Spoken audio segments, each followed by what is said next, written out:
여러분, 혹시 아침에 과일 스무디 한 잔으로 식사를 대신하고 계신가요? 건강하다고 믿고 마시는 그 한 잔이 사실은 콜라 한 캔과 다를 바 없다는 사실 알고 계셨나요? 오늘 영상에서는 과일 스무디의 진실과 혈당 관리, 비만 예방을 위해 꼭 알아야 할 식습관에 대해 자세히 알려드립니다. 특히 40대 이후 혈당, 체중이 민감해지는 시기에는 이 작은 차이가 건강을 결정지을 수 있습니다. 끝까지 시청하시면 스무디를 건강하게 즐기는 방법까지 실천할 수 있게 되실 거예요. 오늘 영상 요약, 과일 스무디가 콜라만큼 위험한 이유, 스무디가 혈당, 체중에 미치는 영향, 당뇨병과 스무디의 관계, 건강하게 스무디를 즐기는 방법, 아침에 건강을 생각해서 과일 스무디 한 잔, 운동 후 피로 회복을 위해 시원한 과일 주스. 하지만 이 습관이 의외로 우리 건강에 악영향을 줄 수 있습니다. 특히 40대 이후에는 혈당 조절 능력이 떨어지고 복부 비만, 당뇨병 위험이 급격히 올라가기 때문에 건강을 위한 선택이 정말로 올바른지 따져보는 것이 중요합니다.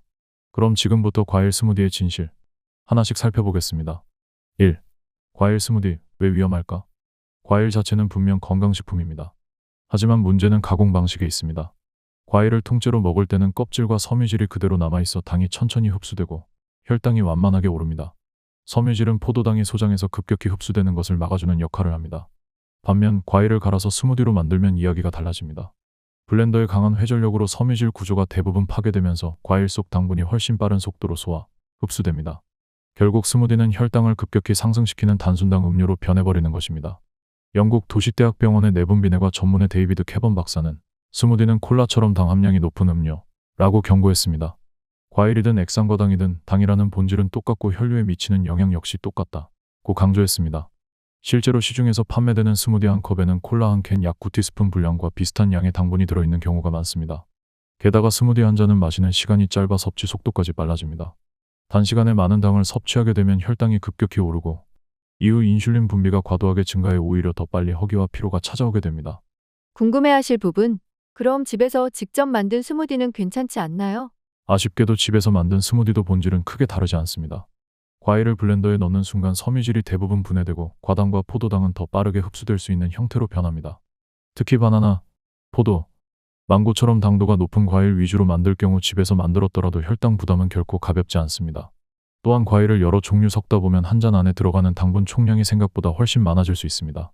미국 하버드대학 공중보건대학원의 연구에 따르면 과일은 통째로 섭취했을 때 당뇨병 위험을 낮추지만 주스나 스무디로 섭취했을 때는 오히려 당뇨병 위험이 높아질 수 있다고 발표했습니다. 즉, 가공 여부가 건강에 미치는 영향은 생각보다 훨씬 크다는 의미입니다. 2. 스무디가 혈당과 체중에 미치는 영향. 과당이든 포도당이든 당은 혈류에 들어가면 혈당을 급격히 상승시킵니다. 혈당이 빠르게 오르면 인슐린이 과다하게 분비되고 곧이어 혈당이 급락하면서 강한 허기, 무기력감, 심한 경우에는 두통이나 집중력 저하까지 이어질 수 있습니다.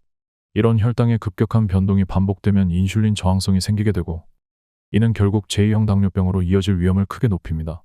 2013년에 발표된 대규모 코호트 연구에서도 이와 같은 경향이 확인되었습니다. 과일을 통째로 먹는 사람에 비해 과일을 주스로 갈아 마시는 사람은 제2형 당뇨병 발병 위험이 통계적으로 유의미하게 높았다는 결과가 나왔습니다. 이는 과일의 섬유질이 파괴되면서 혈당 조절 능력이 떨어지고 빠른 당 흡수가 인슐린 시스템의 과부하를 일으킨다는 것을 보여줍니다. 게다가 스무디는 액체 형태라는 점에서 문제를 더 키웁니다.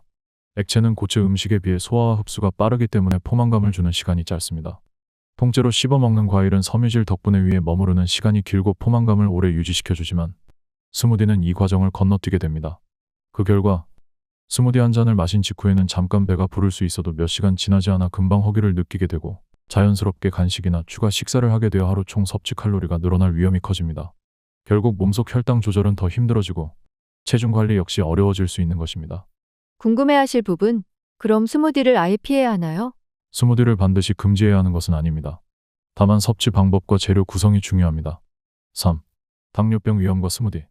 국내 질병관리청 통계에 따르면 우리나라 30세 이상 성인 7명 중 1명이 당뇨병을 앓고 있으며 65세 이상에서는 10명 중 3명꼴로 당뇨병을 겪고 있습니다.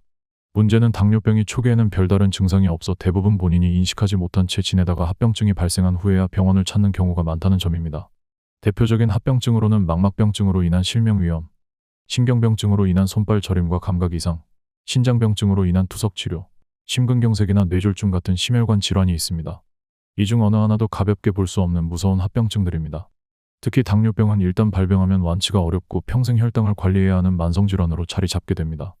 이런 배경에서 과일 스무디처럼 당 함량이 높은 음료를 매일 아무 생각 없이 섭취하는 습관은 당뇨병 위험을 키우는 아주 위험한 행동이 될 수 있습니다. 특히 40대 이후에는 체내 인슐린 감수성이 점점 떨어지기 때문에 젊었을 때보다 훨씬 쉽게 혈당 관리에 문제가 생길 수 있습니다. 궁금해하실 부분, 그럼 과일은 먹으면 안 되는 걸까요? 과일 자체는 우리 몸에 꼭 필요한 식이섬유, 비타민, 미네랄이 풍부하기 때문에 반드시 섭취해야 합니다. 단 과일은 통째로 섭취하는 것이 핵심입니다. 껍질과 과육을 함께 씹어 먹을 때 섬유질이 포도당의 빠른 흡수를 막아주고 혈당 상승을 완만하게 만들어줍니다.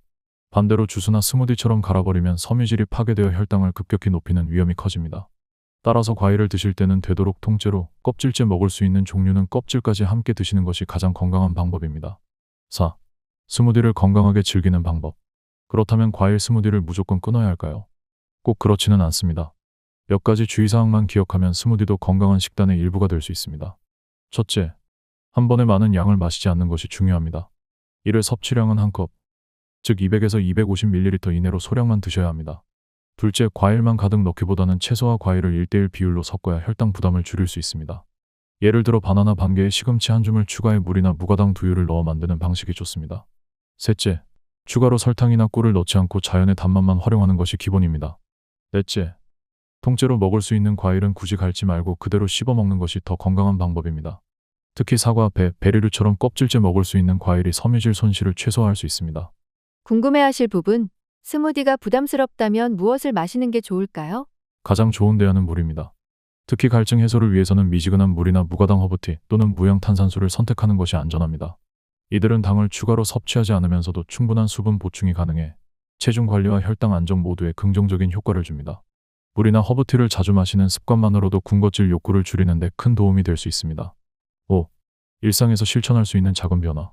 스무디를 아예 끊을 필요는 없습니다. 다만 과일을 더 건강하게 즐기기 위해 작은 습관부터 바꿔보는 것이 중요합니다. 첫째, 갈증이 날 때는 주스나 스무디 대신 물이나 무가당 허브차를 선택하는 습관을 들이세요. 단순한 수분 보충만으로도 허기와 단 음식 욕구를 줄이는 데 도움이 됩니다. 둘째, 과일은 가능하면 갈아 마시지 않고 통째로 씹어 먹는 것이 좋습니다. 씹는 과정에서 식이섬유를 그대로 섭취할 수 있어 혈당 상승을 천천히 하고 포만감도 오래 유지할 수 있습니다. 셋째, 마트에서 음료나 간식을 고를 때는 포장지에 적힌 문구보다 반드시 영양성분표를 먼저 확인하세요. 첨가당이 높은 제품은 피하는 것이 기본입니다. 넷째, 식이섬유를 추가로 보충하고 싶을 때는 통곡물, 채소, 견과류 같은 자연식품 위주로 구성하는 것이 가장 좋습니다.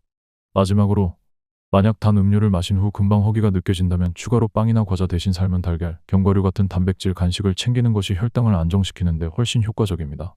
궁금해하실 부분, 그럼 단 음료를 마신 날은 어떻게 식단을 조절해야 할까요? 단 음료를 섭취한 날은 전체 식사량을 줄이기보다는 탄수화물 양을 조금 조절하고 단백질과 채소를 늘리는 방향으로 균형을 맞추는 것이 좋습니다. 이렇게 조절하면 혈당 변동을 줄이고 다음 식사 때 과식을 예방하는 데 도움이 됩니다. 결론 및 실천법. 과일은 건강에 좋습니다. 하지만 어떤 방식으로 먹느냐가 결과를 완전히 바꿉니다. 자연 그대로의 과일은 풍부한 식이섬유와 비타민, 미네랄을 제공해 혈당 조절과 심혈관 건강에 도움이 됩니다. 반면 과일을 갈아서 만든 스무디는 섬유질 구조가 파괴되고 당분이 빠르게 흡수되어 혈당 스파이크를 일으킬 위험이 있습니다.